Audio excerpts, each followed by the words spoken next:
Jadi yang pertama adalah pengetahuan eksplisit. Perbedaan pertama yang bermanfaat adalah antara pengetahuan eksplisit. Pengetahuan eksplisit disimbolkan, dikodifikasi, dan dikomunikasikan melalui bahasa. Pengetahuan diam bersifat prosedural. Pengetahuan itu diterapkan dalam suatu tindakan yang tidak dapat sepenuhnya diartikulasikan dalam bahasa, tetapi dapat didemonstrasikan dan ditiru. Yang kedua, kausalitas dalam sistem kompleks.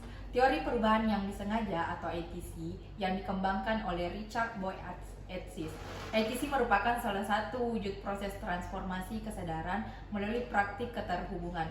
Visi dan diri ideal akan tetap dangkal dan gagal mewujudkan perubahan perilaku yang bertahan lama jika tidak diwujudkan dan diinternalisasikan melalui tindakan. Yang ketiga, mentor dan komunikasi praktek. Orang mempelajari praktek dalam konteks hubungan dan melalui berbagai pengalaman. Untuk mempelajari suatu praktik seringkali melibatkan hubungan dekat dengan seorang master atau mentor. Seorang ahli yang memulai disiplin memerlukan pengembangan rasa percaya sehingga pembelajar dapat menerima keberadaannya dibimbing dalam suatu praktek. Jadi, sementara inisiasi ke dalam suatu praktik mungkin terjadi meniru dan bereksperimen, seringkali dibimbing oleh seorang mentor yang membawa pengetahuan eksplisit sampai pengetahuan tersebut menjadi kenyataan. Selanjutnya, jenis-jenis praktek. Di sini ada 6. Yang pertama, tingkat, aktivitas, keterampilan, efek, teknik, dan asal-usul. Yang dimana tingkat yang termasuk yaitu individu, tim, organisasi, dan sistem. Selanjutnya aktivitas, yaitu ada reflektif, perwujudan, artistik, naturesentris. Selanjutnya itu keterampilan yang dimana ada daya konsentrasi, kejernihan indrawi, keseimbangan batin. Dan yang keempat yaitu efek seperti penciptaan dan kehadiran indera. Yang kelima teknik seperti menulis jurnal atau menari. Dan yang terakhir yaitu asal-usul, contohnya yaitu Buddhisme. Teori perubahan yang disengaja atau ITC yang dikembangkan oleh Richard Boyd Atziz. Pentingnya praktik untuk mencapai perubahan. Dengan berlatih, kita menciptakan kondisi agar perubahan terjadi. ITC merupakan salah satu wujud proses transformasi kesadaran melalui keterhubungan.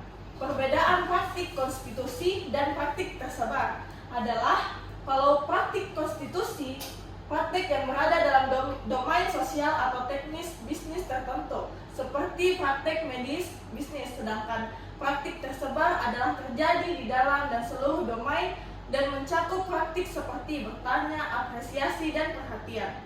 Nah, bagaimana cara berhasil? Yaitu berlatih. Kita tentunya tahu seorang Bill Gates, seorang The Beatles, seorang Wayne Gates, yaitu mereka Bill Gates adalah seorang wirausaha yang sangat sukses, The Beatles adalah artis papan atas, dan Wayne adalah atlet hoki. Bagaimana cara mereka berhasil? Dengan berlatih. Mereka berlatih bisa sampai 10 jam per hari ataupun 24 jam per hari. Mentor dan komunitas praktik. Ahli teori pendidikan mendefinisikan COP sebagai kelompok orang yang memiliki kepedulian atau ketertarikan yang sama terhadap sesuatu yang mereka kerjakan dan belajar bagaimana melakukannya dengan lebih baik melalui interaksi yang teratur. Nah, adapun jenis-jenis praktik ada 3, yaitu tingkat, aktivitas, dan keterampilan. Tingkat yaitu individu, tim, organisasi, dan sistem. Sedangkan aktivitas yaitu reflektif, perwujudan, relasional, artistik, atletik, dan naturalisantris. Sedangkan keterampilan yaitu daya konsentrasi, kejernihan indrawi, keseimbangan batin. Oke, selanjutnya tingkat. Di sini kita bisa mengklasifikasikan bahwa latihan-latihan menurut pelaku utama yang terpengaruh adalah hasil dari latihan tersebut. Individu, pasangan, tim, organisasi, komunitas, atau sistem seperti rantai pasokan atau masyarakat global. Banyak, tetapi tidak semua. Dari latihan tersebut dirancang untuk mengembangkan diri yang kami sebut sebagai latihan tingkat individu. Beberapa dari latihan tingkat kelompok ini bertujuan untuk pengembangan diri karena melibatkan 2 atau orang lebih. Tetapi tujuan utamanya adalah untuk mentransformasi individu.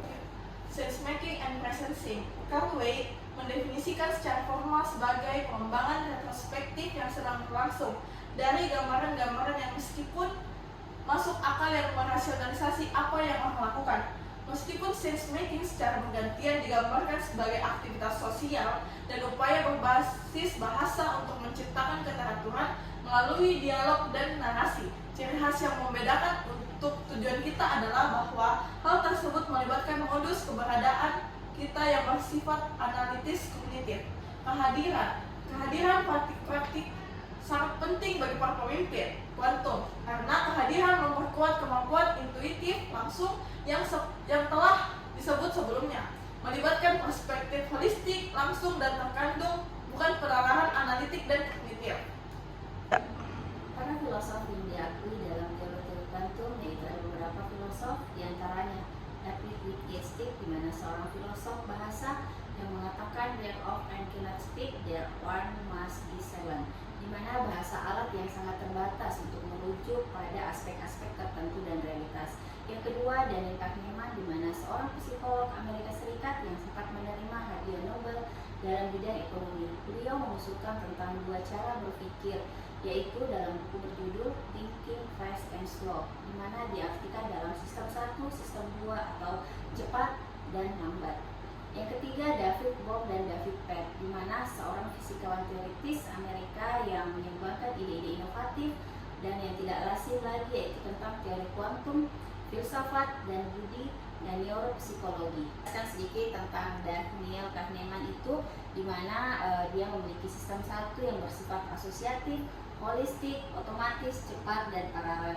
Yang kedua, sistem kedua rule basic, lambat, kontrol, logis, dan serial. David Bohm dan David Pett yaitu seorang fisikawan teoritis dari Amerika yang menyumbangkan ide-ide teori inovatif dan tidak lazim untuk teori kuantum, filsafat budi, dan neuropsikologi, di mana dua tokoh yang memiliki pemikiran dan pandangan yang mendalam tentang berbagai aspek ilmu pengetahuan, kesadaran, koneksi antara manusia dan alam semesta.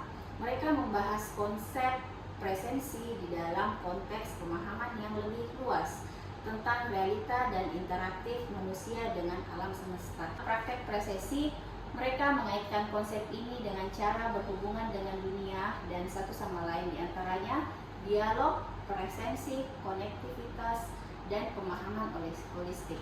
Nah, bagaimana sih praktek meningkatkan kesadaran kita? Dalam proses presensi dijelaskan dalam teori karya Otto Scharmer dalam buku Presensi karya Petersen, Otto Scharmer, Joseph Jasper, dan Betty Softflower, yaitu dalam teori U. Bagaimana sih praktek meningkatkan kesadaran kita? Dari proses presensi dijelaskan dalam teori U karya Scharmer di dalam bukunya bahwa proses presensi diuraikan inilah yang memandu kita melalui pergeseran U.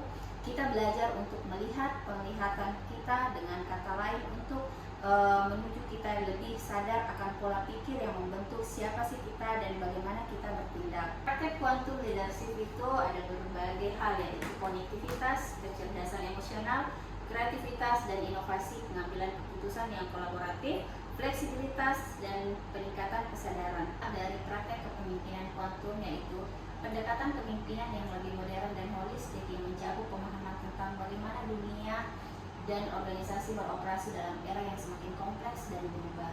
Yang kedua, membebaskan mereka dari perilaku reaktif berdasarkan pola berpikir lama, memusatkan perhatian pada masa kini, dan tanggap terhadap tuntunan hidup dan tantangan yang berkelanjutan dengan cara yang adaptif dan kreatif.